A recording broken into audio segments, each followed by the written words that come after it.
आज दिल्ली की posh colony का माहौल कुछ अलग था। कारण था सावित्री देवी के इकलौते बेटे रणविजय की शादी। आसमान में रंग बिरंगे पटाखे फोड़े जा रहे थे। पूरा घर सजा हुआ था और चारों ओर रौनक लगी हुई थी। सावित्री देवी भी काफी खुश लग रही थी। नाच गाना चल रहा था, सब काफी खुश थे और दूल्हा दुल्हन को आशीर्वाद देने के लिए बहुत से लोग आए हुए थे। सावित्री देवी का बस एक ही सपना था, उसके बेटे की शादी एक ऐसी लड़की से हो जो रसोई की रानी हो और सास की गुलामी करे। सावित्री देवी वैसे तो बहुत सिंपल थी, लेकिन ख्यालात उसके काफी मॉडर्न थे। इंस्टा और फेसबुक से वह काफी जुड़ी हुई थी और साथ में पूजा पाठ में भी वह अव्वल थी। इसलिए मोहल्ले की महिलाएं उसे मॉडर्न संस्कारवान कहते थे।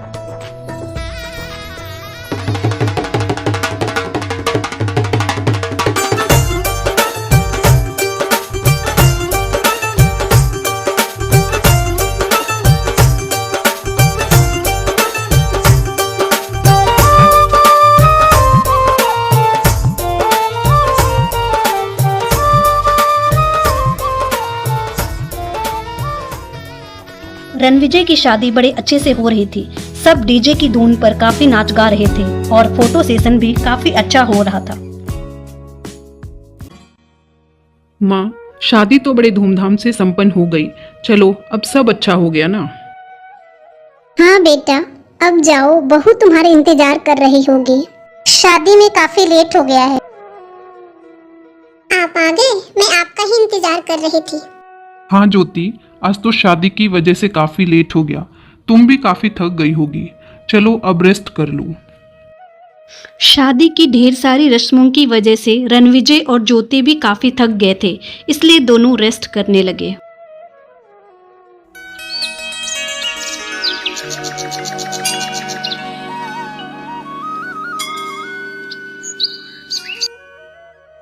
अगले दिन सुबह रणविजय और उसकी मां नई नवेली दुल्हन का इंतजार डाइनिंग टेबल पर कर रहे थे। बेटा, बहू नजर नहीं आ रही है, क्या बात है? डोंट वरी माँ, बस आती ही होगी। ठीक है बेटा, तब तक तुम ब्रेकफास्ट कर लो, वरना ऑफिस के लिए लेट हो जाओगे। Good morning mom, I am so sorry. कल काफी थक गई थी, इसलिए आँख थोड़ी लेट खुली। इट्स ओके बेटा, कोई बात नहीं। चलो ब्रेकफास्ट कर लो। ठीक है माँ, मेरा ब्रेकफास्ट तो हो गया। आप लोग ब्रेकफास्ट करो, मैं ऑफिस जा रहा हूँ। बहू, कल सुबह तुम्हें 5 बजे उठकर घर की रसोई का पहला रस्म पूरा करना है। कुछ पकवान और थोड़ा मीठा बनाना है। लेकिन मॉम, मैं तो इतना जल्दी उठती ही नहीं हूँ। मेरा तो उस समय सोने का टाइम होता है, और तो और मेरा ऑफिस टाइम भी 9 AM से शुरू होता है। सावित्री देवी का माथा ठनका कि किसके साथ रणविजय ने शादी कर ली। ज्योति रणविजय के ऑफिस में उसकी मैनेजर थी। वैसे तो ज्योति को रसोई का क ख ग भी नहीं आता था, लेकिन ऑफिस का काम उसके लिए बाएं हाथ का खेल था। इन्हीं खूबियों की वजह से रणविजय ने ज्योति से शादी कर ली थी। इधर रणविजय की मां काफी परेशान थी। वह तो चाहती थी कि उसकी बहू काफी सुशील, घरेलू और उसकी गुलाम बनकर रहे, लेकिन ज्योति तो उसकी जस्ट अपोजिट थी। वह समझ नहीं पा रही थी कि आगे उसके साथ क्या करे।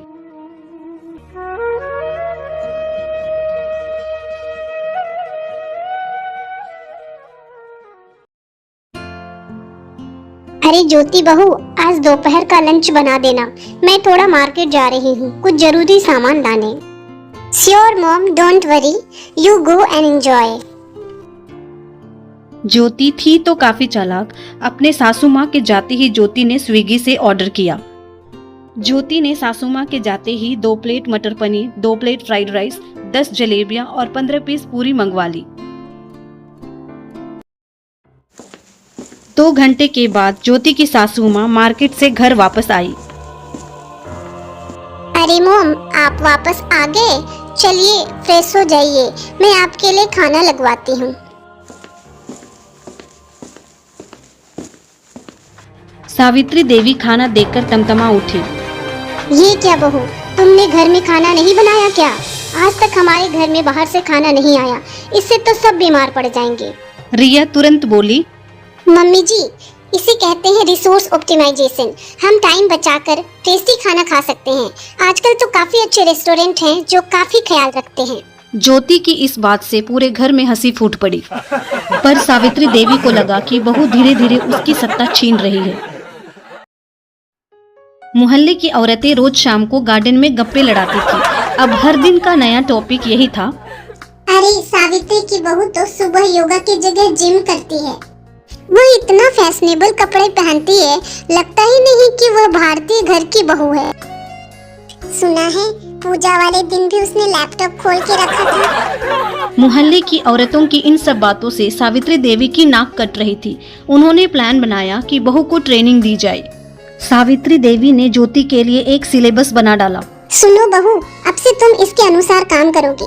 सुबह 5 बजे उठकर तुलसी को पानी देना, ब्रेकफास्ट बनाकर टेबल अरेंज करना, धोबी से कपड़े लेना और देना, मोहल्ले की औरतों को नमस्ते करना और शाम को कथा में बैठना। ज्योति ने सासू माँ की बात सुनकर बोला, मम्मी जी ये तो फुल टाइम इंटर्नशिप है, बिना स्टाइपेंड के। मैं इससे रिजाइन करती हूँ। सावित्री देवी ज्योति की इस बात से चिढ़ गई और वहाँ से चली गई। जितनी बार भी वह कोशिश करती कि ज्योति को कंट्रोल करे, उतनी बार उसे उल्टा जवाब ही मिलता, जिससे वह परेशान हो जाती।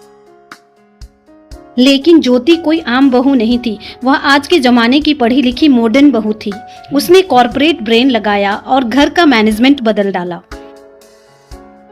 अपने लैपटॉप पर ही दिन का पूरा शेड्यूल बना दिया और हाउस हेल्प स्टाफ को टास्क मैनेजमेंट ऐप से मैनेज किया। घर में गूगल कैलेंडर लगा दिया, जिसमें उस दिन की पूरी जानकारी होती थी, जिससे घर के सभी लोगों को उस दिन का शेड्यूल समझ में आ जाता था।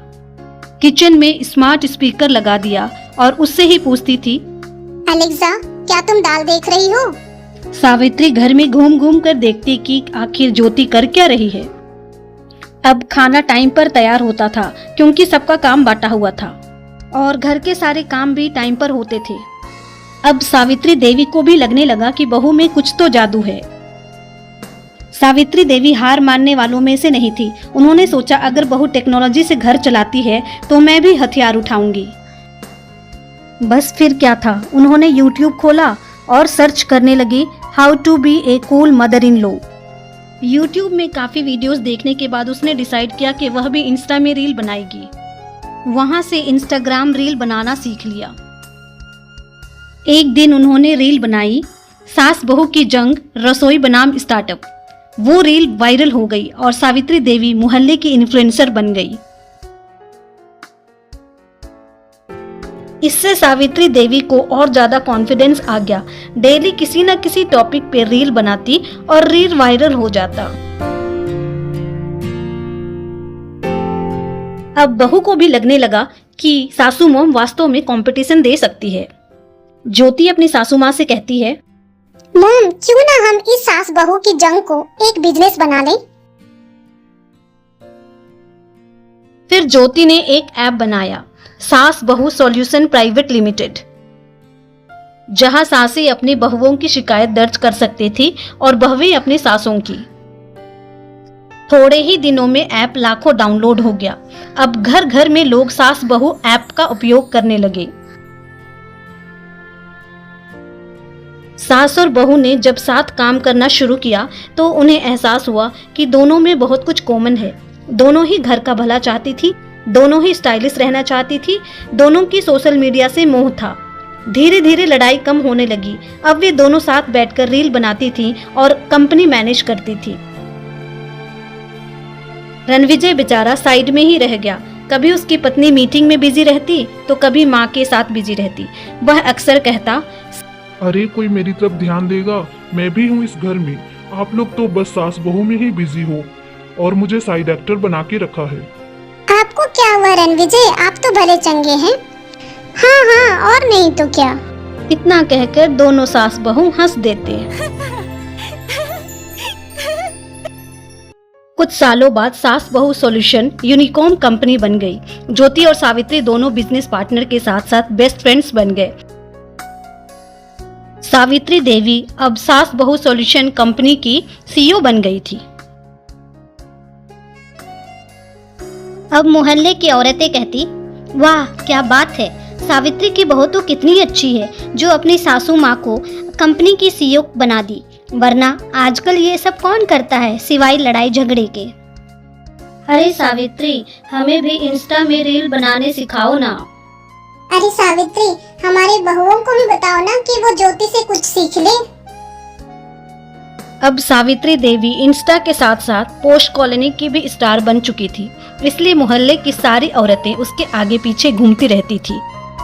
अब तो चारों तरफ सिर्फ सावित्री देवी और उसकी बहू की ही चर्चाएं होती थी और इसलिए सावित्री देवी के घर मोहल्ले की सारी औरतें सोशल मीडिया से रिलेटेड क्लास लेने के लिए आती थी। अब सावित्री देवी और ज्योति का रिश्ता बहुत खास हो गया था, एक माँ बेटी का रिश्ता। अब सावित्री और ज्योति सास बहू से माँ बेटी बन गए थे। इस कहानी से हमें यह संदेश मिलता है कि पीढ़ियों के बीच का पुल आपसी सम्मान, प्रेम और सहयोग से ही बनता है। जब दोनों साथ चलेंगी तो परिवार तरक्की करेगा और घर खुशियों से भर जाएगा। और यदि हर सास बहू को अपनी बेटी और बहू अपनी सास को माँ का दर्जा दे तो परिवार स्वर्ग बन जाता है।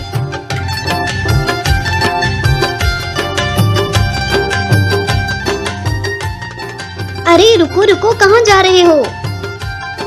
अगर आपको हमारा वीडियो अच्छा लगा हो तो please like, comment, share and subscribe करें। Thanks for watching.